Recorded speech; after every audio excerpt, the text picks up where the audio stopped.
Hello दोस्तों, कैसे हैं आप सब। मैं उम्मीद करता हूं आप सब बहुत ही अच्छे होंगे। दोस्तों, पिछले वीडियो में हमने मेंडलीव के आवर्त सारणी की दोष के बारे में बात किया था कि मेंडलीव की आवर्त सारणी में किस प्रकार से कौन कौन से दोष पाए जाते हैं। आज की इस वीडियो में हम बात करेंगे कि मेंडलीव के आवर्त सारणी में पाए गए दोष को किस प्रकार दूर किया गया और किस प्रकार आधुनिक आवर्त सारणी का निर्माण हुआ। तो चलिए आज का वीडियो शुरू करते हैं।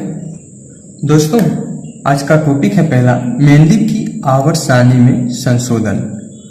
मेंडलीव के आवर्त सारणी में जो दोष पाए गए उनको किस प्रकार दूर किया गया।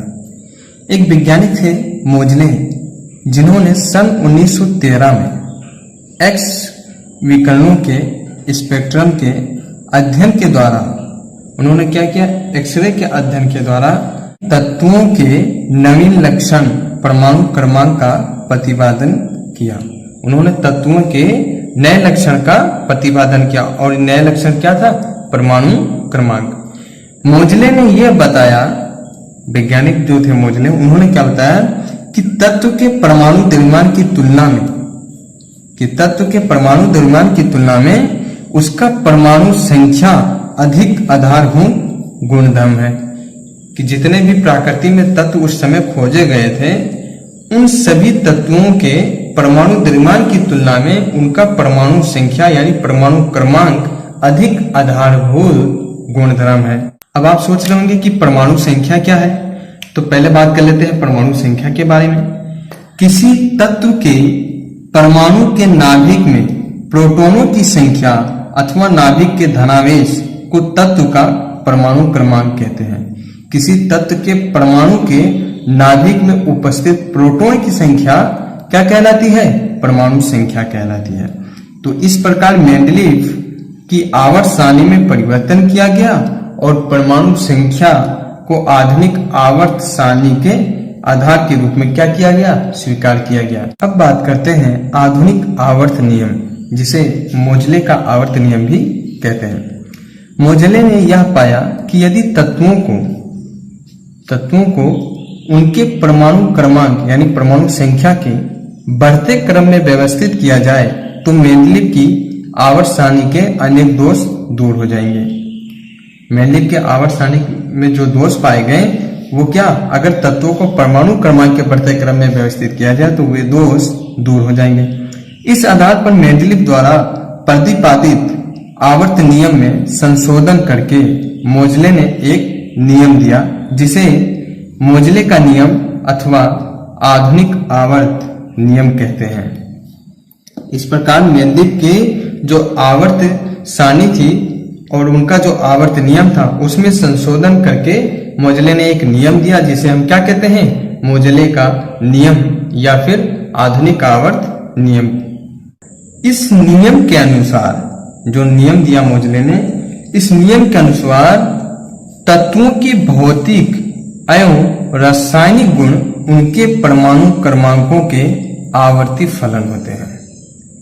क्या होता है, तत्वों के भौतिक एवं रासायनिक गुण उनके परमाणु क्रमांक के आवर्ती फलन होते हैं। आवर्ती फलन का मतलब कि एक आवर्त में जो गुण पाया जाता है, पुनः जब दूसरा आवर्त आ जाए तो वही गुण दूसरे आवर्त में क्या हो, मिलता जुलता हो, तो वही उसे हम कहते हैं आवर्ती फलन कहते हैं। तो इस नियम के आधार पर मेंडलीव के आवर्त सारणी के अनेक दोष दूर किए गए। सारणी में अक्रिय गैसों का एक नया वर्ग, शून्य वर्ग जोड़ा गया।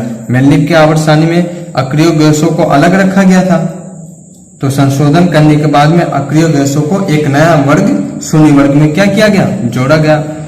दुर्लभ मृदा तत्वों एवं एक्टिनाइड तत्वों के स्थान निर्धारित किए गए।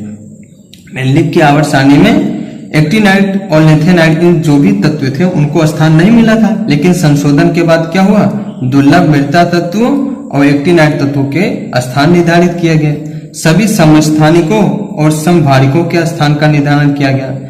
हमने कल वीडियो में बात किया था कि समस्थानिकों और समभारिकों को मेंडलीव की आवर्त सारणी में उचित स्थान नहीं मिला था, लेकिन जब आधुनिक आवर्त सारणी आई और मोजले ने अपना नियम दिया तो समस्थानिकों और समभारिकों को उचित स्थान मिल गया।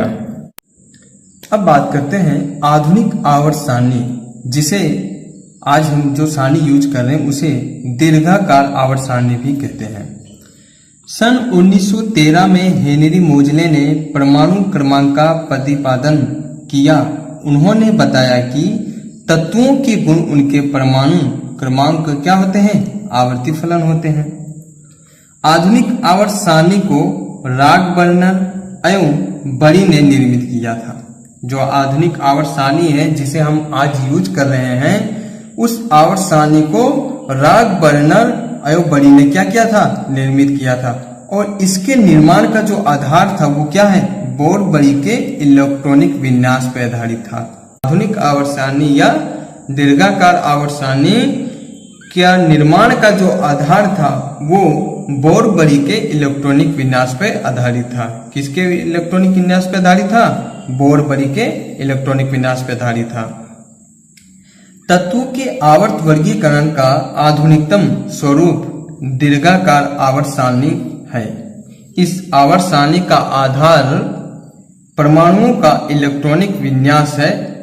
क्या इसके अनुसार तत्वों के भौतिक तथा रासायनिक गुण इलेक्ट्रॉनिक विन्यास के आधार पर इसका वर्गीकरण किया गया था।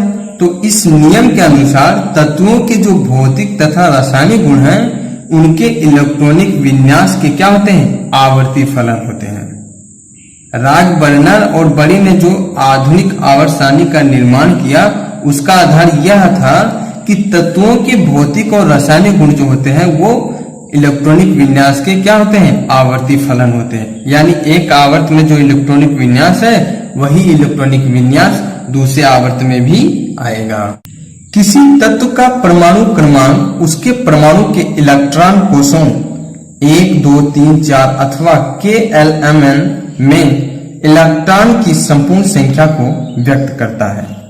किसी तत्व का परमाणु क्रमांक जो है उसके परमाणु के इलेक्ट्रॉन कोष बोर बरी ने परमाणु के इलेक्ट्रॉन कोष बताए थे। क्या बताया था, KLMN कोष बताए थे कि इन कोषों में क्या होता है, उपकोष होते हैं और इन उपकोषों में क्या होता है, इलेक्ट्रॉन भरे जाते हैं। तो जो परमाणु क्रमांक होता है वे परमाणु इलेक्ट्रॉन कोषों में इलेक्ट्रॉनों की संपूर्ण संख्या को व्यक्त करता है। यानी किसी तत्व का जो परमाणु क्रमांक है वह यह प्रदर्शित करता है कि उस परमाणु में जो इलेक्ट्रॉन कोष है उसमें कितने इलेक्ट्रॉन हैं।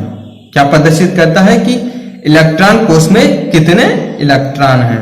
अतः आवर्त सारणी में तत्वों का परमाणु क्रमांक के बढ़ते क्रम में रखने से किसी तत्व से अगले तत्व में, आवर्त सारणी में तत्वों को परमाणु क्रमांक के बढ़ते क्रम में रखने से किसी तत्व से अगले तत्व में इलेक्ट्रॉन की संख्या क्या होती है, एक बढ़ जाती है।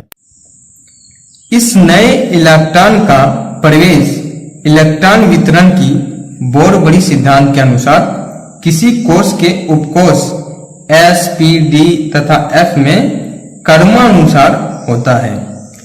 जब अगला तत्व आता है तो एक इलेक्ट्रॉन बढ़ जाता है, तो वो जो इलेक्ट्रॉन बढ़ता है यानी बोर बरी के सिद्धांत के अनुसार किसी कोष के उपकोष में क्रमानुसार प्रवेश करता है। आधुनिक आवर्त सारणी में मेंडलीफ की संशोधित आवर्त सारणी के उपवर्गों को उपकोषों में अंतिम इलेक्ट्रॉन के प्रवेश के क्रम में ही अलग अलग रखा गया है। मतलब यह है कि जो मेंडलीफ की आवर्त सारणी थी उसमें जब उसे संशोधित किया गया तो जो उपवर्ग थे मेंडलीफ की आवर्त सारणी में, उन उपवर्गों को आधुनिक आवर्त सारणी में उपकोष के माध्यम से अंतिम इलेक्ट्रॉन के प्रवेश के क्रम में ही अलग अलग रखा गया है। मेंडलीफ की आवर्त सारणी में जैसे A उपवर्ग था, B उपवर्ग था, तो इसे जब आधुनिक आवर्त सारणी का निर्माण हुआ तो इन उपवर्गों को उपकोष में अंतिम इलेक्ट्रॉन के प्रवेश के क्रम में ही रखा गया। और कौन कौन से उपकोष थे, S उपकोष, P उपकोष, D उपकोष और F उपकोष। इन उपकोषों का अलग अलग इलेक्ट्रॉनिक विन्यास है जिसे आप अगली कक्षाओं में पढ़ेंगे। तो दोस्तों यह है आधुनिक आवर्त सारणी। आधुनिक आवर्त सारणी में जब इसका निर्माण किया गया रागवर्नर और बरी ने किया तो इसे 18 समूह यानी 18 वर्गों में रखा। 1 से 18 वर्ग रखे गए। और इसको 7 आवर्त में रखा गया। लेंथेनाइड एक्टेनाइड तत्वों को भी, इन श्रेणियों को भी इस आवर्त सारणी में स्थान दिया गया और इसमें धातुओं को अलग रखा गया, अधातुओं को अलग रखा गया, उपधातुओं को भी अलग रखा गया। जो गहरे हरे रंग का बॉक्स दिखाई दे रहा है आपको, ये क्या है? धातु है। और हल्के गहरे रंग का जो बॉक्स बना हुआ है, ये क्या है? अधातु है। और गुलाबी रंग के जो बॉक्स में है, वो क्या है? उपधातु है। इस सारणी का जो आधार था वो क्या था? इलेक्ट्रॉनिक विन्यास। इलेक्ट्रॉनिक विन्यास के आधार पर इस सारणी का क्या किया गया था? निर्माण किया गया था। तो दोस्तों, यह था आधुनिक आवर्त सारणी। उम्मीद करता हूं कि आपको अच्छे तरह से समझ में आया होगा। फिर भी अगर आपको किसी भी प्रकार का डाउट होता है तो आप हमें कमेंट बॉक्स में बताएं, हम आपके डाउट को दूर करने का प्रयास करेंगे। तो दोस्तों, इस वीडियो में यहीं तक। मिलते हैं नेक्स्ट वीडियो में नेक्स्ट टॉपिक के साथ। मैं उम्मीद करता हूं कि आपको ये वीडियो पसंद आया होगा। अगर आपको वीडियो पसंद आया है तो वीडियो को लाइक करें, दोस्तों को शेयर करें और अगर अभी तक आपने मेरा चैनल सब्सक्राइब नहीं किया है तो चैनल को सब्सक्राइब करें, घंटी वाली बटन दबाएं तथा ऑल पर क्लिक कर दें, ताकि जैसे ही मैं कोई वीडियो अपलोड करूं तो उसकी सूचना आपको तुरंत मिल जाए। इसके साथ ही दोस्तों, अगर आप फेसबुक यूज करते हैं तो फेसबुक पे भी हमारे यूट्यूब चैनल का एक पेज है द स्टडी जोन के नाम से। पेज को लाइक करिएगा, फॉलो करिएगा और वीडियो को ज्यादा से ज्यादा शेयर करिएगा। आपका दिन शुभ हो। Thanks for watching. Thank you very much.